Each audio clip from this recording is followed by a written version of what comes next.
The invisible weight of procrastination in the modern world. To procrastinate, a verb we all know, but few of us truly understand. It arrives silently, like a fog that covers our priorities, and little by little suffocates us in a spiral of guilt and anxiety. Just look around. Never before in the history of humanity have we been so connected, and at the same time so distracted. We live in the age of information, but also in the age of dispersion. In the past, the biggest enemy of productivity was laziness. Today, it is the avalanche of stimuli we receive every second. A German philosopher named Friedrich Nietzsche once said in the 19th century, "The main way to waste life is to spend it on things that do not matter." And if he said that today in 2025, he would probably be talking about that almost automatic habit of unlocking the phone in minutes. Later realizing that you lost half an hour scrolling through the feed of a social network that you do not even like that much, modern procrastination has a new ally. An ally that lives in your pocket. That small device with a bright screen that vibrates, beeps, notifies, and constantly demands your attention. With every message, every like, every short video, our brain releases small doses of dopamine. A chemical reward that makes us feel, for a brief moment, that we are being productive, or at least entertained, but deep down, we know we are just postponing the inevitable. A Harvard University study points out that about 47% of our conscious time is spent with the mind wandering, thinking about things we are not doing at the moment. Almost half of our life is lived in a state of semi-consciousness, where we postpone tasks and embrace distractions. And here begins the cycle of procrastination. First comes the immediate relief, that sensation of comfort.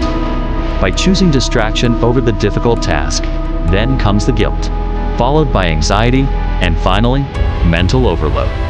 It is a vicious cycle, fueled by a culture that values instant entertainment. Instead of building long-term results, the French philosopher Blaise Pascal wrote in the 17th century, "All of humanity's problems stem from man's inability to sit quietly in a room alone." Today, Pascal would probably say that we cannot stay in peace, not even for 5 minutes, without looking at our phones. And, while we fight against this avalanche of stimuli, time passes, the world does not wait. Opportunities slip away. Projects never leave the paper. Relationships are neglected, and dreams pile up like dust in the corner of the mind. How many times have you said, "I will do it later. On Monday, I will start. Next week, I will solve it"? These phrases are like invisible traps. Procrastination is not just a delay, it is a silent agreement we make with failure. Each postponement is a choice, even if unconscious, to distance yourself from the life you really want to live. But why is it so hard to break this cycle? The answer lies in the very biology of our brain. According to behavioral psychology, there is an internal war between two parts of our mind. On one side, our rational brain, responsible for planning, for goals, for long-term objectives. On the other, our emotional brain that seeks immediate pleasure, comfort, and relief from pain. It is as if inside us, there is a constant battle between the future me and the lazy present me. And guess who usually wins? That's right, the present me, the one who wants 5 more minutes of sleep, who prefers a funny video instead of finishing that important project, who chooses the comfort of procrastination instead of the pain and the effort that precede any true achievement. The American writer and philosopher Ralph Waldo Emerson once said, "The most effective way to do it is to do it." It sounds too simple, doesn't it? But maybe that is the truth we try hardest to avoid. The only way to beat procrastination is to start, even without willpower, even without motivation, even with fear. Because motivation is not the cause of action, it is the consequence. You act first, and only after. The brain releases the energy you thought you needed before starting, but in a world where the average attention span has dropped to less than 8 seconds, shorter than that of a goldfish, according to a Microsoft study, Maintaining focus has become a daily battle, and here, technology, which should help us, turns into an invisible enemy, and every notification, every vibration, every alert acts as a small interruption that shuts off our flow state. Regaining focus after a distraction takes an average of 23 minutes, according to studies from the University of California. Now stop and think. How many notifications do you get per hour? How many times during an important task do you interrupt your thinking to quickly check your phone? And each of these quick looks costs you a piece of your productivity and your mental energy. Psychologist Tim Urban, creator of the famous blog, Wait, But Why, described procrastination as an internal battle between the rational decision maker and the instant gratification monkey. The problem is that the instant gratification monkey has direct access to your phone, and unless you learn to take control of this internal fight, it will keep winning. But perhaps the biggest problem of modern procrastination is not just the lost time. It is the emotional weight it leaves behind, that feeling that you are falling behind while the world moves forward, that every day is another chapter of a story you are not writing before you realize it. The years will have passed, as the Roman philosopher Seneca said, almost 2,000 years ago. It is not that we have a short time to live, but that we waste much of it. If procrastination were just about wasting time, maybe it would not hurt so much. But the truth is, it goes much deeper than that. It attacks our self-esteem, our sense of capability, and our confidence in the future. Every unfinished task becomes a silent reminder that we are not doing what we should. And the worst part is that the more we procrastinate, the more we reinforce this belief within ourselves. We start to believe that we are lazy by nature, that we lack discipline, that we will never change, but that is not true. Procrastination is not a character flaw. It is a habit, a mental pattern that can be broken. And the first step to breaking it is to understand how it works. Psychologist Piers Steel, in his book The Procrastination Equation, explains that procrastination is a result of 4 main variables: expectancy, value, impulsiveness, and delay.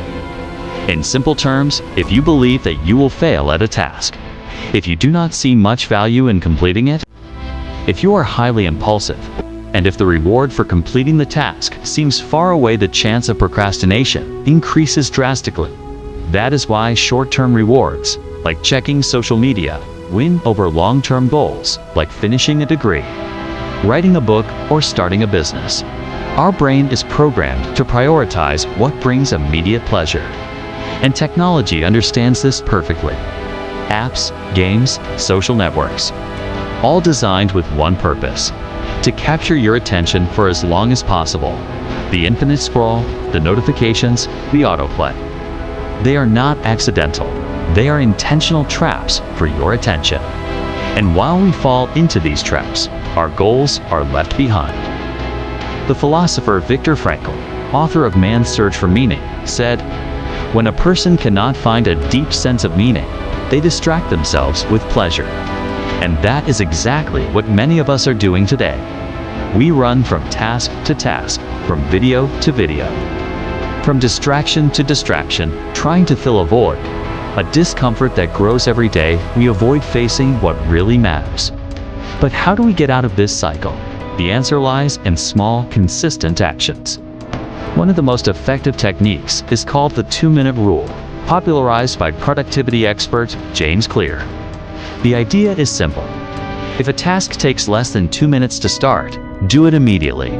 The goal is not to finish the task, but to create the habit of starting. Because starting is always the hardest part. Once you take the first step, the brain begins to adjust.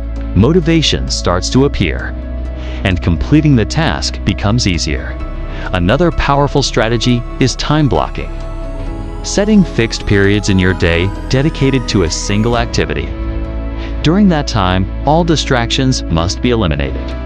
Phone on airplane mode, notifications off, and focus directed only at one goal.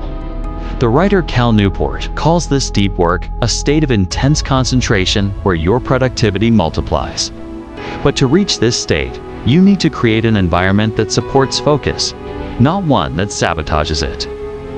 That may mean organizing your workspace, setting clear schedules, and most importantly, redefining your relationship with technology. Ask yourself honestly, how much control do you really have over your phone? Are you using it, or is it using you? For many, the answer is painful, but necessary. Taking conscious control of your time also means setting limits, saying no to unnecessary invitations, limiting time on social media, and making space for silence and reflection. Because in silence, we reconnect with what really matters. And in that space of clarity, procrastination begins to lose its power. The philosopher Epictetus once said, "First, say to yourself what you would be, and then do what you have to do." Defining clear goals, writing them down, visualizing the results, all this helps train your brain to seek long-term rewards, not just instant gratification, and it is important to remember. Beating procrastination is not about being perfect. It is about being consistent. You will still have bad days, moments of weakness, times when the comfort of the couch or the brightness of the screen will seem irresistible. But the difference is that now, you will be aware. You will understand that every small action counts. That every battle won against procrastination is a step closer to the life you want to live. And over time, small victories build a new identity. You stop seeing yourself as someone lazy. Start recognizing yourself as someone disciplined, capable, and determined. You stop saying, "I will do it later," and start acting now. You stop surviving the days and start living them fully. Because in the end, time is the most precious resource we have. It will not wait for you. It will not pause while you decide whether to act or postpone. As philosopher William James said, "Nothing is so fatiguing as the eternal hanging on of an uncompleted task." So, the next time you feel the urge to procrastinate, remember, you are not fighting against a task. You are fighting for your future, for your dreams, for your goals, for the version of yourself you know you can become. And when you realize that, when you truly feel that, procrastination will no longer have control over you. You will act, even with fear, even with doubt, even without motivation. Because deep down, you know, the cost of not acting is much higher than the temporary discomfort of starting. So go ahead, start now. Your future self will thank you.